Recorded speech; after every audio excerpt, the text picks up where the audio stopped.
বন্ধুরা, শ্রীহরি বিষ্ণুর রুদ্র রূপের অবতার নৃসিংহদেবের আবির্ভাব তিথি আমরা নৃসিংহ জয়ন্তী হিসাবে প্রত্যেক বছর পালন করি। এই বিশেষ দিনে শ্রীহরি বিষ্ণুর এই রূপের পুজো করলে শুধুমাত্র শ্রীহরি বিষ্ণুরই না, মা লক্ষ্মীর কৃপা আশীর্বাদও আমাদের উপরে আসে, যার ফলে আমাদের জীবন থেকে বিভিন্ন রকম শত্রুতা দূরে যায়, বিভিন্ন রকম কোর্ট কাচারির কেস, বিভিন্ন রকমের নজর দোষ, খারাপ যে কোনো রকমের নেগেটিভিটি আমাদের জীবন থেকে বেরিয়ে যায় এবং তার সাথে সাথে আমাদের জীবনের ধন ঐশ্বর্যের বৃদ্ধি ঘটে। কি বিশেষ উপায় এবং কি বিশেষ সময়ে এই নৃসিংহ জয়ন্তীর পুজো করতে হয় সেই বিষয়ে আজকে আলোচনা করব। নৃসিংহ জয়ন্তীর সময় নির্ঘণ্ট 2024 জেনে নেব এবং তার সাথে সাথে জানব বিশেষ কিছু টোটকা ক্রিয়া, যার ফলে আমাদের জীবনের বিভিন্ন রকম সমস্যা থেকে আমরা নিষ্কৃতি পেতে পারি, ধন দৌলতের বৃদ্ধি হতে পারে আমাদের জীবনের কি উপায় করলে। সমস্ত বিষয়টা জানবো। আমি আচার্য ঋত্বিক চক্রবর্তী, সহজ ভাষা ধর্মকথার এই নতুন পর্বে আপনাদের সকলকে জানাই সুস্বাগতম। বন্ধুরা, সহজ ভাষা ধর্মকথায় আমরা প্রতিনিয়ত বিভিন্ন রকম বিষয়গুলো তুলে ধরি, যেগুলোর মাধ্যমে আমাদের জীবনের জটিল সমস্যার স্থায়ী সহজ সমাধান আপনাদের হাতের কাছে চলে আসে। যদি আপনারা সেগুলো নিত্যভাবে পেতে চান তাহলে অবশ্যই সহজ ভাষা ধর্মকথাকে সাবস্ক্রাইব করে পাশে থাকে বেল বাটনটা কিন্তু ক্লিক করতে ভুলবেন না। বন্ধুরা, প্রথমে চলে আসছি ইংরেজি 2024 বাংলা 1431 বঙ্গাব্দের নৃসিংহ জয়ন্তীর সময় নির্ঘণ্ট, কখন পুজো করব, কখন পালন করব।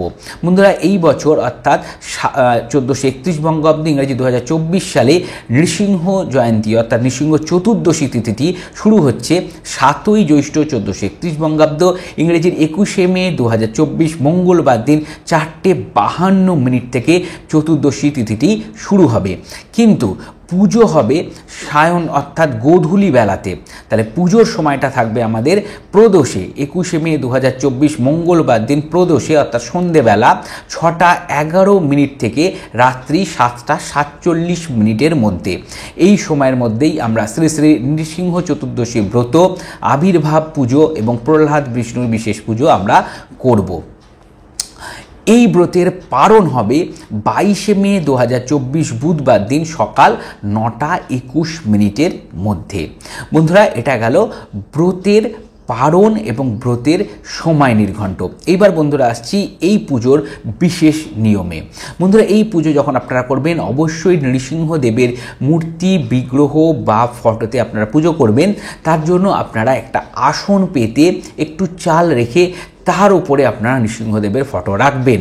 এই ক্ষেত্রে আসনটা আপনাদের হলুদ রঙের হলে সব থেকে উত্তম হয়। বন্ধুরা, এই পুজোতে আপনারা যে সমস্ত সামগ্রী জোগাড় করবেন, যেমন ধরুন ফুল, সেগুলো বেশি মাত্রায় হলুদ ফুল এবং লাল ফুল রাখার চেষ্টা করবেন।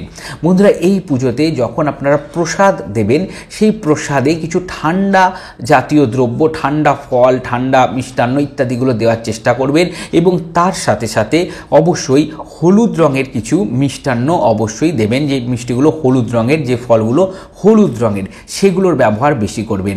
বস্ত্র যখন নৃসিংহদেবকে চড়াবেন সেটাও যেন হলুদ রঙের বস্ত্র হয় সেই বিষয়ে খেয়াল রাখবেন। প্রত্যেকটা সামগ্রী যেগুলো আপনারা নিবেদন করবেন সবার উপরেই যেন তুলসীপত্র অবশ্যই থাকে, সেই দিকে কিন্তু অবশ্যই নজর রাখতে হয়। বন্ধুরা, নৃসিংহদেবের পুজোর সময় অবশ্যই পুজোর পরে আপনারা আরতি দেখাবেন এবং সেখানে যেন অবশ্যই কর্পূর দিয়ে আরতি অবশ্যই দেখানো হয় সেই বিষয়ে খেয়াল রাখবেন। বন্ধুরা, নৃসিংহদেবের যখন আপনারা জল দেবেন সেই সময় সেই জলের সাথে অবশ্যই একটু মিচড়ি এবং অল্প একটু কর্পূর জলের ওপরে দিয়ে একটা তুলসী পাতা দিয়ে সেই জল নিবেদন করার চেষ্টা করুন। এই বিশেষ উপায়ে আমরা নৃসিংহদেবের পুজো করব। বন্ধুরা, এইবার আসছে নৃসিংহদেবের প্রণাম মন্ত্র কি। বন্ধুরা, নৃসিংহদেবের প্রণাম মন্ত্র হচ্ছে ওং উগ্রং বীরং মহাবিষ্ণু জ্বলন্তাম সর্বতা মুখম নৃসিংহম ভীষণম ভদ্রাম মৃত্যুর মৃত্যু নামাম্যহম। তাহলে এই হচ্ছে নৃসিংহদেবের প্রণাম মন্ত্র। বন্ধুরা, নৃসিংহদেবকে সন্তুষ্ট করার জন্য বিশেষ উপায়ে এই পুজো আপনারা অবশ্যই এই বিশেষ দিনে সন্ধেবেলা যে সময়টা বললাম সেই সময়টা আপনারা করতে পারেন। এবং নৃসিংহদেবকে যখন আপনারা অভিষিক্ত করবেন তখন পঞ্চামৃত দিয়ে অনেকে অভিষিক্ত করেন, যদি আপনার বিগ্রহ থাকে।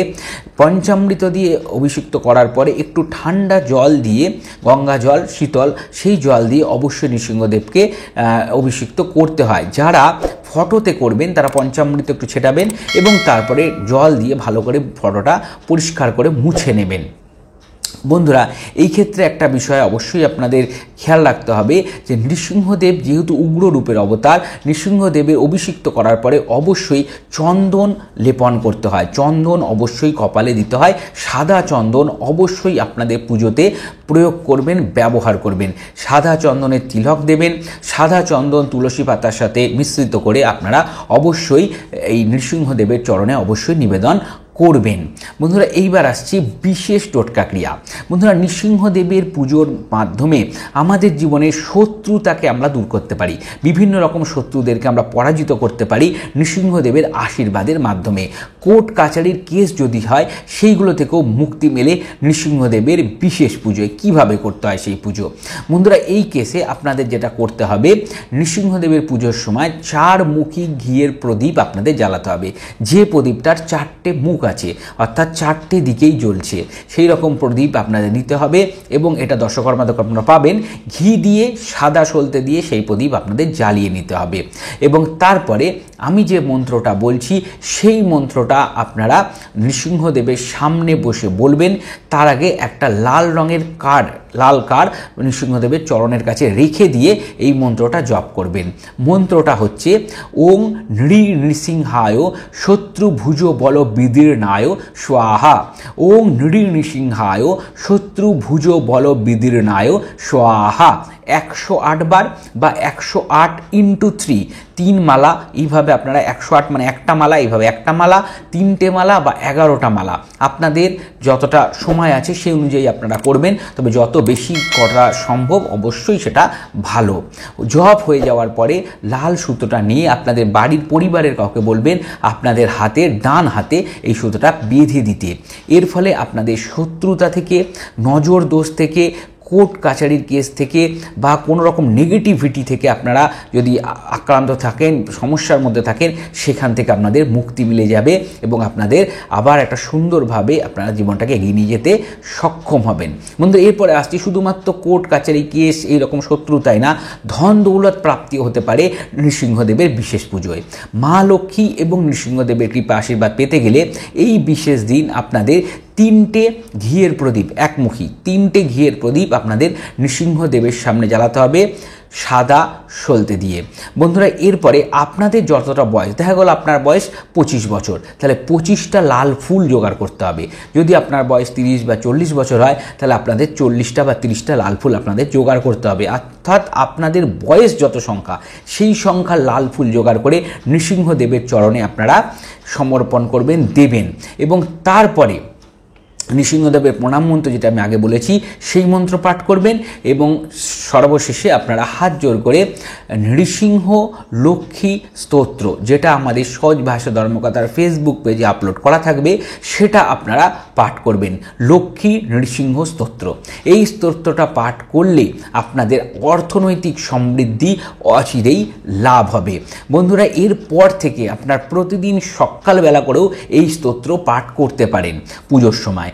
তার ফলেও কিন্তু আপনাদের ওপরে মা লক্ষ্মীর কৃপা আশীর্বাদ আসবে এবং আপনাদের ধন দৌলত প্রাপ্তির রাস্তা পরিষ্কার হবে, ব্যবসায়িক ডিল ভালো হবে, রোজগারের পথ পরিষ্কার হবে, কর্মপ্রাপ্তিও আপনাদের ঘটবে।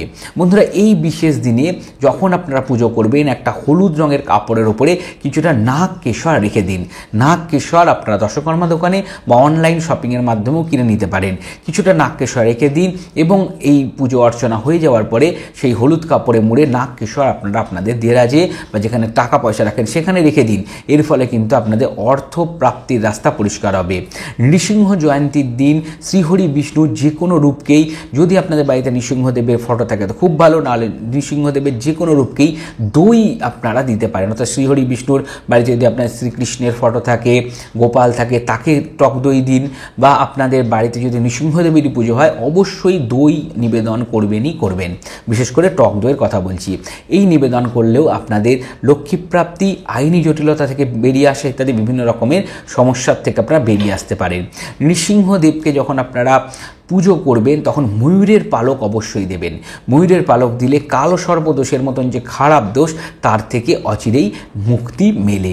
বন্ধুরা, এই বিশেষ উপায়ে এই বিশেষ দিনে নৃসিংহদেবের পুজো আপনারা করুন। আপনাদের ওপরে অবশ্যই শ্রীহরি বিষ্ণুর বিশেষ কৃপা আশীর্বাদ আসবে এবং আমরা শত্রুতা থেকে বেরোবো। অর্থনৈতিক যে অস্বচ্ছন্দ সমস্যা, ধার দেনা ইত্যাদি, সেগুলো থেকে কিন্তু আমরা অচিরেই বেরিয়ে আসতে পারবো। আশা করি সম্পূর্ণ বিষয়টি সহজ আকারে আপনাদের সামনে তুলে ধরতে আমি সক্ষম হয়েছি, আপনারা বিষয়টা বুঝতে পেরেছেন। যদি আপনাদের পর্বটা ভালো লেগে থাকে অবশ্যই একটা লাইক দিয়ে আমাকে উৎসাহিত করুন এবং সহজ ভাষায় ধর্মকথা এরকম আরও পর্ব পেতে সহজ ভাষায় ধর্মকথাকে সাবস্ক্রাইব করে পাশে থাকা বেল বাটনটা ক্লিক করতে কিন্তু ভুলবেন না, যাতে পরবর্তী ভিডিও নোটিফিকেশান আর মিস না হয়ে যায়। বন্ধুরা, আমাদের ফেসবুক পেজ আছে সহজ ভাষা ধর্মকথা, ওখানে একটা লাইক দিয়ে রাখুন। হিন্দু ধর্মশাস্ত্রের বিভিন্ন বিষয় এখন নিয়মিত আলোচনা হয়ে থাকে। সকলে ভালো থাকবেন, সুস্থ থাকবেন, দেখা হবে পরবর্তী পর্বে। নমস্কার।